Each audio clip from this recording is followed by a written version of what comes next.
No buys for week 8, which means we got 16 games on the schedule, and we're going to talk about every single one of them right here. So sit down, buckle up, and let's make it happen. Hey, Dave Loughy here at Loughy_D on Twitter. Give your boy a follow. And hey, if you think this video has helped you in any way, you enjoy watching it, maybe even for entertainment purposes, hit that thumbs up, subscribe, and leave a comment down below. Whatever you want to say, preferably your favorite picks of the week. I try and read and respond to all of them. It helps me feed the algo. Otherwise, I wouldn't even ask. Oh, and one more thing. If you guys ever wanted to join me over on Tails, over in the premium Discord at OddsShopper, get all of my picks early, get all of my prop bets that never make it here to YouTube, and get in on an awesome season that we've had thus far, outside of last week. But guess what? It doesn't matter, because you'd be getting in this week and you go, great, I missed a bad week. Now we can just get to more good weeks. Well, at OddsShopper right now, if you sign up right on the screen on any of these sports books through the link in the description or the pinned comment, very simply, just choose one that you like. Use that link to hit claim now on any of them. Sign up, make a quick deposit, the minimum deposit, and bet that on whatever you want. The moment that bet settles, you've got a free month of everything I've got going over on Tails, the premium Discord, on the OddsShopper app. Everything goes straight to your phone, all of the picks. And as many as you want to do, that's as many months as you will get entirely for free. So we've had an awesome season. Would love to have you over there. And as always, come say hi in the Discord. But very simply, choose one of them, click claim now, choose as many as you want. Get the bonuses like Bet365, $200 bonus. Sign up, then take screenshots of your welcome email and your first settled bet. Simply send them to us at support@oddshopper.com. Boom, you are in a month of Tails for free, or as many months as you want, depending on how many of these offers you decide to claim. So we'll see you over there. 21 years or older to gamble. Gambling problem, call or text 1-800-GAMBLER. Let's get to the picks. Week 8 kicks off Thursday night with the Vikings and the Rams. 48-point total. Vikings are laying 3. The first time Kevin O'Connell and Sean McVay face each other since O'Connell left LA, which is pretty fun. Cooper Kupp's return is a big deal, no doubt. Puka Nacua is going to be they're going to open the 21-day practice window. I don't think he plays this week, more likely week 9. And yes, Cooper Kupp's a difference maker. I don't know if it's enough, though, because the Vikings are coming off their first loss of the season, divisional spot against the Lions last week, who just lost Aiden Hutchinson. They've played fantastic football all year long, though, on both sides of the field. And yeah, maybe LA's able to penetrate this Brian Flores defense, and maybe they take whatever the recipe for success was last week with the Lions. I get that, but I also don't think they're nearly as equipped. Like, they don't have a great pass blocking offensive line at all. They have Kyron Williams on the ground. They're going to get Cooper Kupp back. But aside from that, there's not a ton of talent surrounding them. The Lions have so many different ways to beat you up. And when you look at the Vikings, like, they're just so much better in the trenches. They have 24 sacks. The Rams pass blocking is well below average. And the Vikings, up until last week, smothered the run. Not everyone has the 1-2 punch of Jahmyr Gibbs and David Montgomery. Not to mention, they're 5-1 against the spread this year. Last week being the only time they didn't cover, while the Rams are 1-5. I wouldn't be surprised to see this one move to 3.5, as a matter of fact, by the time I do my Thursday night football video on Thursday morning. Come check that out. I'll have a lot of props, and we'll really fine tune this process for this game as we have more news. But another big thing, I think we could see Dalton Risner starting at right guard over Ed Ingram, who's been terrible for Minnesota. If that's the case, I only like them more. Give me the Vikings -3. Titans at Lions. Lions laying 11 here, 46-point total. Okay, guess what? The Titans are genuinely terrible. I mean, they're terrible. L'Jarius Sneed, you'd think he'd make this secondary better. He hasn't. He has been on PFF the worst graded corner in football this season. So even if he's healthy enough to play, it probably won't matter. And I wouldn't be surprised if DeAndre Hopkins isn't even on the Titans come Sunday. Like, do the 49ers trade for him? I don't know. Are there other teams that could look to trade for him? I think it is entirely possible, because he's wasting away in Tennessee. And I'll be honest, I hate taking favorites when the spread is this big. But last week with Buffalo, we grabbed them at -8.5. And on this video, we said it. Like, they should be double-digit favorites. They smoked Tennessee. This should be more than 11. I still don't think the books have adjusted to this Titans team yet. It doesn't matter if it's Will Levis or Mason Rudolph. They can't move the football. And Detroit proved that even without Aiden Hutchinson, they're still a force, right? So, like, you look at this Detroit football team this week after what we saw with the Bills last week. On the surface, it looks like Tennessee's defense has been fine too, right? but they've had an insanely easy schedule.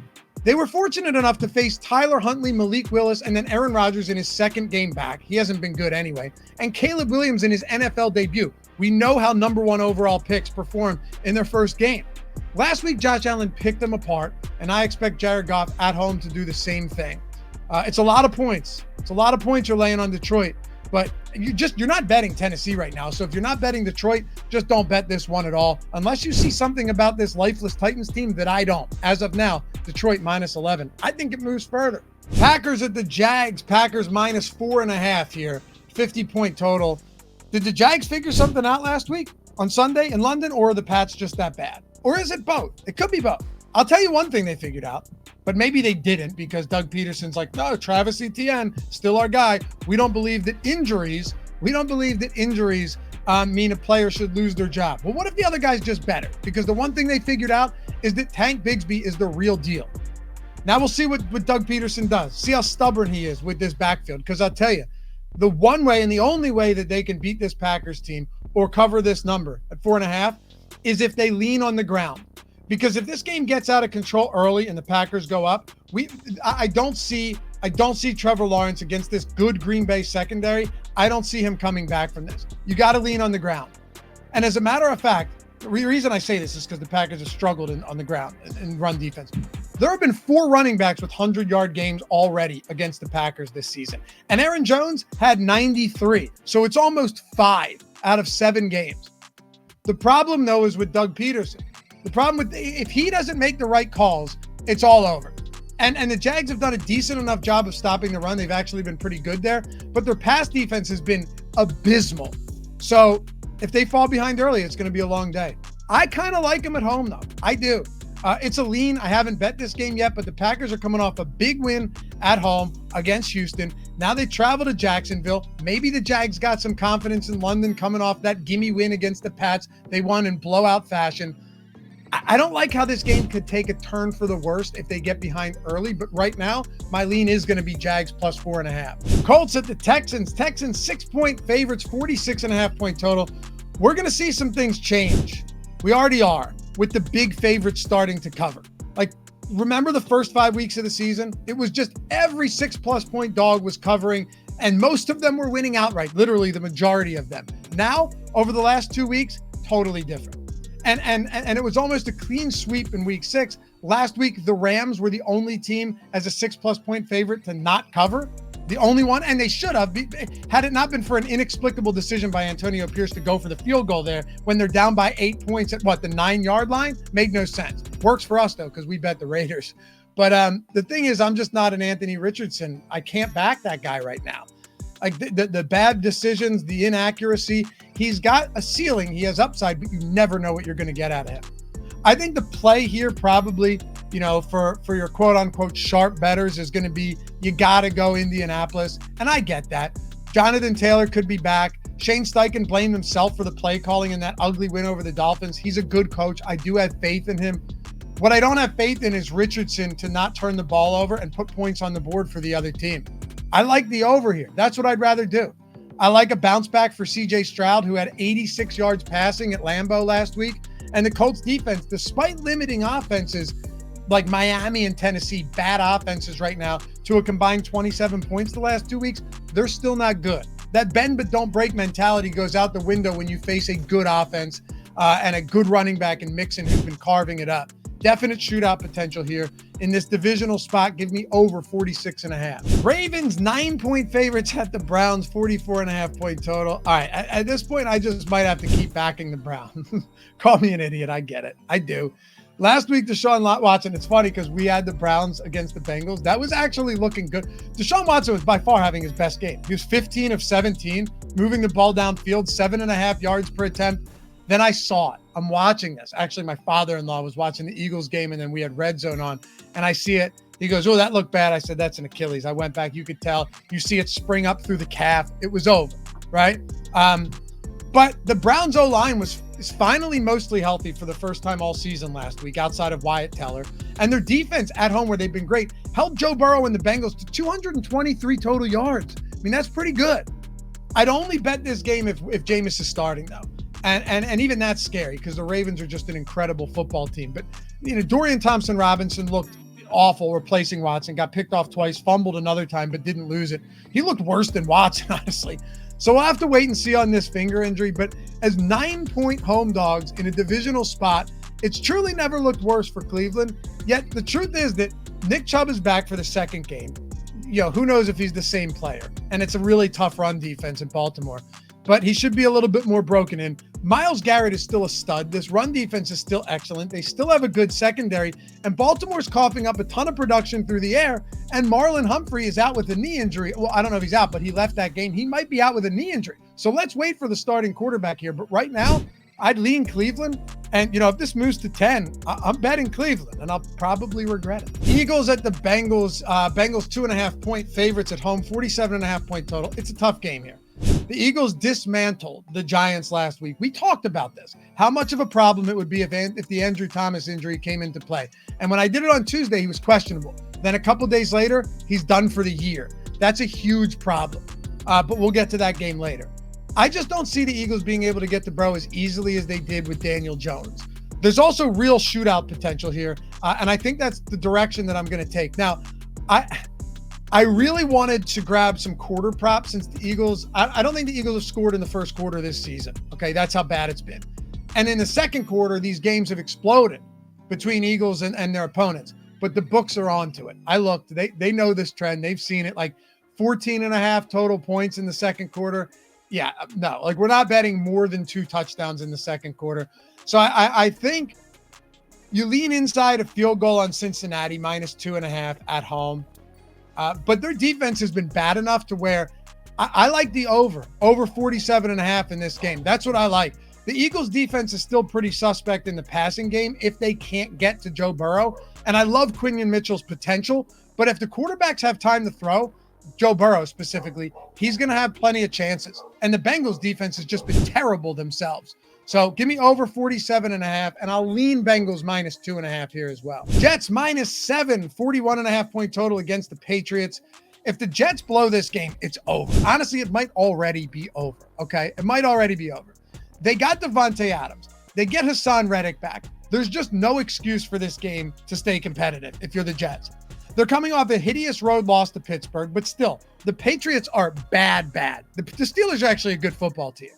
They got smoked by a bad Jags team in London. They have no legitimate talent at the wide receiver position. And the defense, which was supposed to keep them from being a complete joke, they've been crumbling by the week to the point where you've got Gerard Mayo essentially calling them soft and Bill Belichick going on and being like, nah, they're not soft. Those are good players. But man, they're playing poorly. Even if this game does stay competitive early on, I don't see how the Pats keep things close across 60 minutes. And we saw how that played out last week against the Jaguars. Obviously, New England, 7-point home dog divisional spot. That feels like the play, but I can't get there. If you like that spot, go for it. I personally can't get there. And I'm not just going to bet them because it's typically the spot that you want to play. Now, keep an eye on the status of this Jets defensive backfield, though, because they're dealing with a bunch of injuries, very banged up. The hope is that most of these guys will be back by Sunday, though. And the only hope for the Pats is that they can lean on the run. If they can lean on the run. We saw Najee go for 100 last week, but I don't think that's going to be enough. If it is, the Jets can kiss any hopes of a postseason appearance goodbye. Well, lean Jets here. Not my favorite play because I have no faith in them, but I have no faith in the Pats. There's some good games we already talked about, some great ones we're going to get to. So as always, make sure to stay around till the end because this next one, Falcons -2.5 at the Bucks. This is moved, 46-point total. You got to go Falcons here. Inside of a field goal. Yeah, on the road, but against the Bucs team that just lost their 2 biggest pieces of their offense that make it function and move the ball downfield. Mike Evans, he's not playing. I know he's not out yet, but he's not playing with that bad hamstring injury. Chris Godwin dislocated his ankle. Huge blow for the Bucs. They're going to have to rely on the likes of Jalen McMillan, a rookie who has potential, but a rookie. Trey Palmer, Sterling Shepard, Cade Otton, who had would that guy have 15 concussions just in that Monday night game?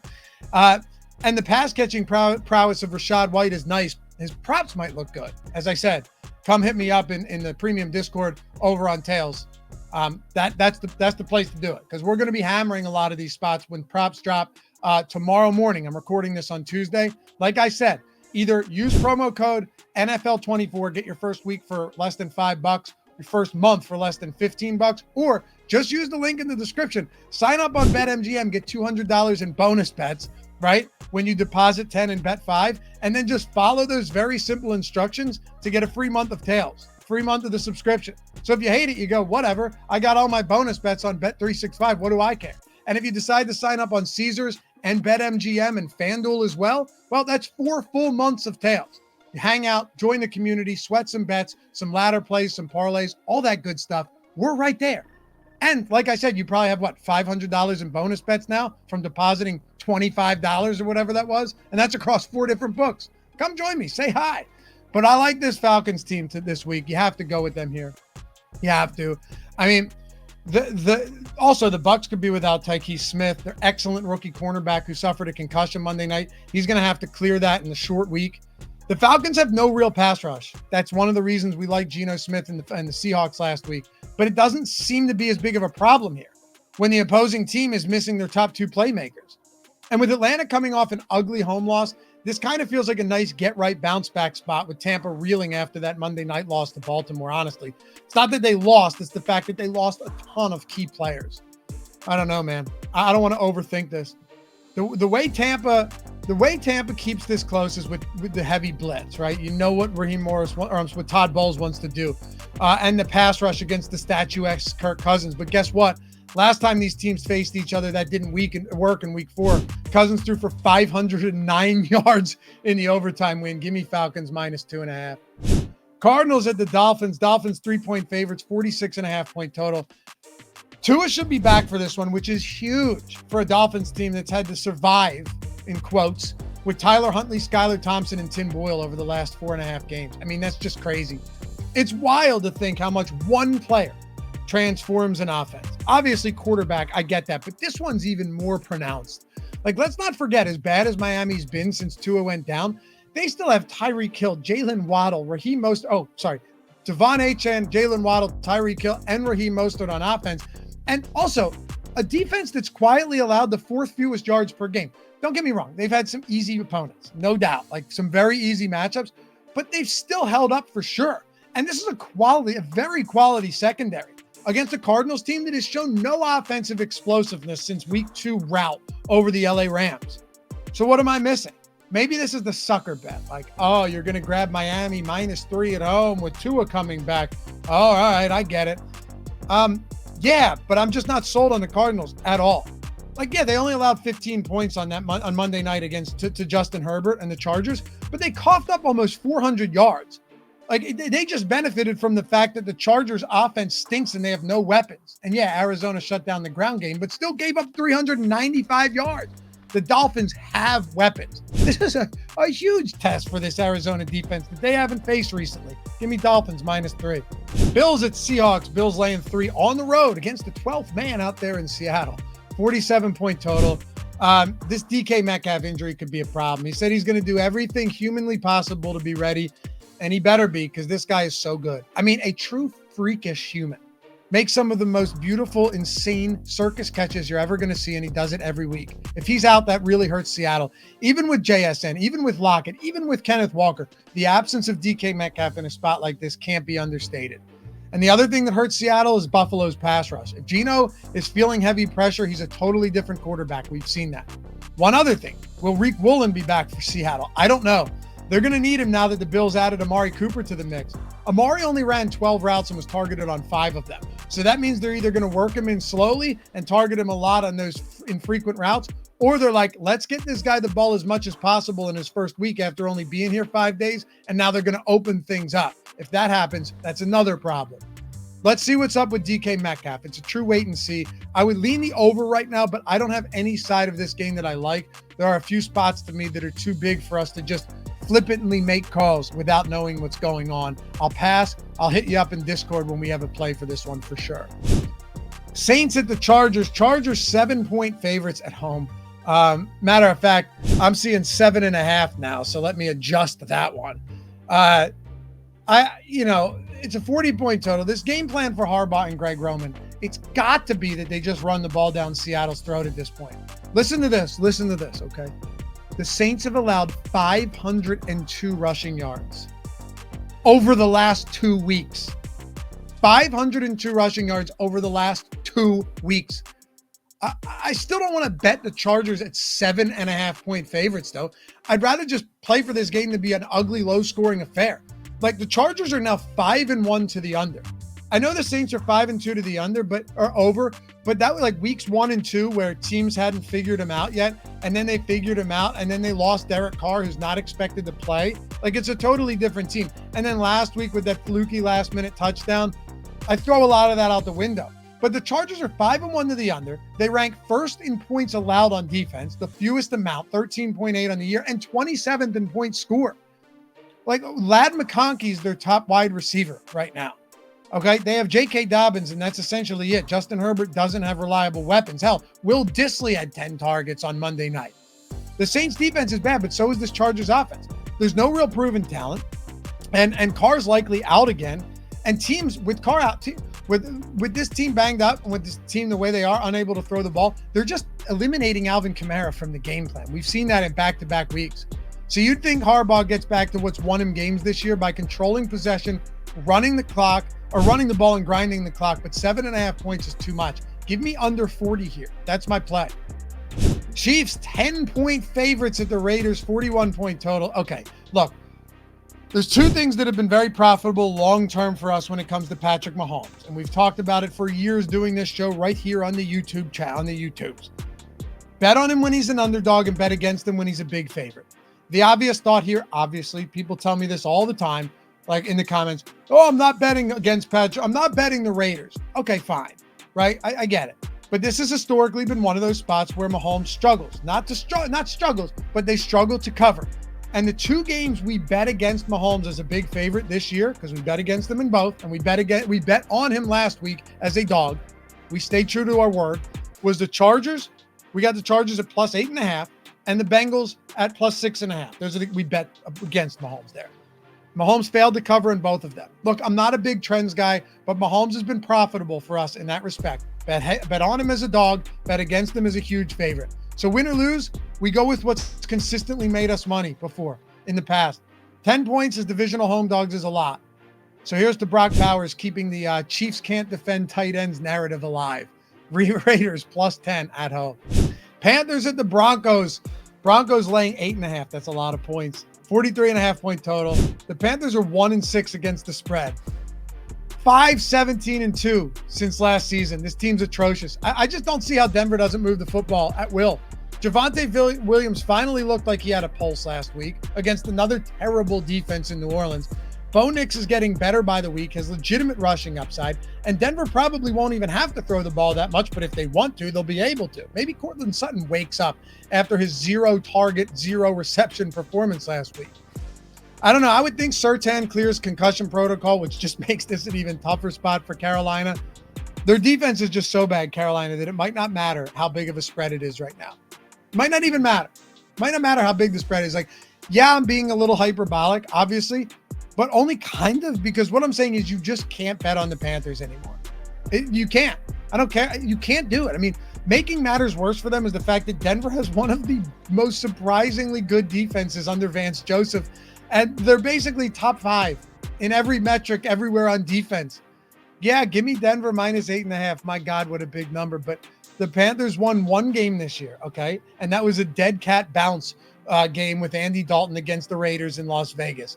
In their 6 losses, they've lost by 37, 23, 10, 26, 18, and 33. You can't do it. Broncos minus 8.5. Bears at the Commanders. Bears 2.5-point road favorites, 44-point total here. I'll keep this simple. If you think Jaden Daniels sits, and personally I do, grab the Bears right now because I don't see it staying here with Marcus Mariota as the Commanders starter. I think it moves to 3.5, but possibly. Yes, Mariota was very good against the Panthers, but guess what? You could probably be very good against the Panthers right now. The Bears secondary is legitimately elite, okay? They're up there with the Broncos. They're up there with the best secondaries in football. And in what would have been a super hyped up matchup between the number 1 and number 2 overall picks, rookies, my guess is we're not going to see that matchup. And if that's the case, you kind of have to bet on the Bears here because you have to credit Dan Quinn. You have to credit Joe Witt Jr. Those guys have turned this defense and this team around. but this is still a very exploitable Washington defense when they're playing a competent offense. And I'd be surprised to see that Daniels, with that rib injury, is ready to go, especially considering how much of the game, his game revolves around his mobility, his ability to run and absorb hits in the run game. So right now, assuming that's the case, inside of a field goal at -2.5, give me the Bears. But we'll have to wait and see on this Daniels status. Cowboys at the Niners. Niners 4.5-point home favorites, 46.5-point total. Okay, so Deebo Samuel was hospitalized with pneumonia. Brandon Ayuk is done for the year with an ACL, and Christian McCaffrey won't be back until week 10 at the very earliest following the 49ers bye. Also, George Kittle has a sprained foot, and Jawan Jennings still isn't off the injury report. I mean, what a brutal run out this season for a team that was literally just in the Super Bowl, literally just in overtime in the Super Bowl, scored on their first overtime possession. And then the Kansas City Chiefs drive down the field, score a touchdown, and it's over. Now they're below 5. What are they, 2-4 now? Or 3-4? 3-4, right? I mean, it's not good. It's not good. But it sounds like Micah Parsons might not be back for Dallas yet. But still, there's so many injuries to this 49ers offense that they've already struggled in the red zone. Instead of grabbing either of these underperforming and banged up teams, give me under 46.5. People are going to want to bet the over on this. It's the Cowboys, it's the Niners, but I mean, San Francisco's still healthy on defense. The Cowboys have not been able to move the ball. And while they are outright bad, there's at least some reason for optimism, considering apparently their defense is only horrible at home. On the road, their defense has actually stood up. Give me under 46.5. I just can't bring myself to take a side here. If I did, I would lean San Francisco -4.5. Giants at Steelers. All right, let's close the week out here. By the way, we got Saturday Night Football next week. That could be fun. Giants at Steelers. Steelers 6.5-point favorites, 36.5-point total. I know, bet Mike Tomlin as a dog, not a favorite, especially not a 6-point favorite at home. But man, this Giants offensive line without Andrew Thomas was so bad on Sunday against Philly. They allowed 8 sacks and turned this Giants team offense just into a total train wreck out of the gate. Malik Neighbors was neutralized. The run game couldn't do a damn thing. The Steelers can get pressure as good, if not better, than any team in the league. They can also absolutely smother the run. I'm honestly just not sure how the Giants are able to move the football unless they get reinforcements midweek on the offensive line, and I'm not sure that makes a difference either. I mean, it's been the Giants' Achilles heel for years now, and right when things looked like they were going to improve, it comes out, rears its ugly head again with the injuries.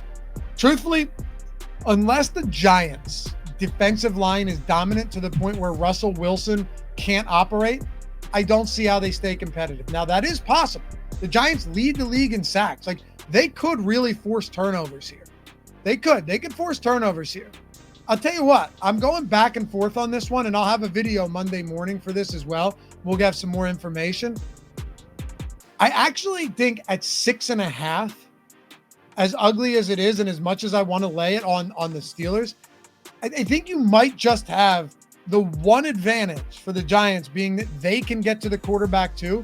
What if this is just a sloppy, ugly game and the Giants stay within 6 points because their defensive line can get pressure and force Russell Wilson into bad decisions, which we've seen happen a lot.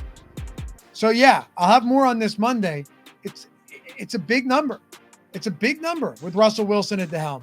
Right now, I think at 6.5-point dogs, give me the Giants, if nothing else, because their defensive line can get big pressure too, and I'm still not sold on Russell Wilson. Anyway, appreciate you guys hanging out as always.